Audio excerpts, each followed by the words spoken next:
वारंवार वीज खंडित प्रकाराविरोधात शंभुदुर्ग संघटनेचा खडवलीत मोर्चा. महावितरण कार्यालयावर नागरिकांचा शांततापूर्ण निषेध. मागण्या मान्य करण्याचे आश्वासन.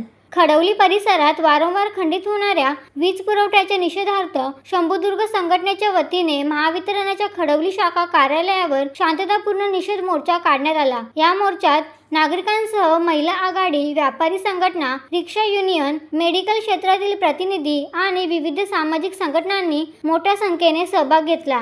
महावितरणचे शाखा अधिकारी योगेश चेंदवनकर यांनी आंदोलनकर्त्यांशी चर्चा करून संघटनेतर्फे मांडण्यात आलेल्या प्रमुख मागण्या मान्य करत त्या लवकर पूर्ण करण्याचे आश्वासन दिले. हा मोर्चा शंभुदुर्ग संघटना ठाणे जिल्हाध्यक्ष सागर मोरे व महाराष्ट्र राज्य संघटक संजय पाटील यांच्या मार्गदर्शनाखाली महिला आघाडी तालुका अध्यक्ष जयवंती लोणे व उपजिल्हाध्यक्ष वैशाली पाटील यांच्या नेतृत्वाखाली पार पाडला.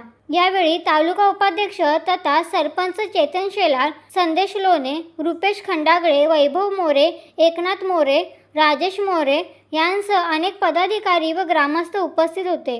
वारंवार होणारे वीज खंडित प्रकार थांबवणे, अखंड व सुरळीत वीज पुरवठा करणे, जुनी वायर व यंत्रणा बदलणे, ओव्हरलोड लाईनची दुरुस्ती, आपत्कालीन पथक तयार करणे तसेच कामांचे वेळापत्रक जाहीर करणे आदी मागण्या यावेळी करण्यात आल्या.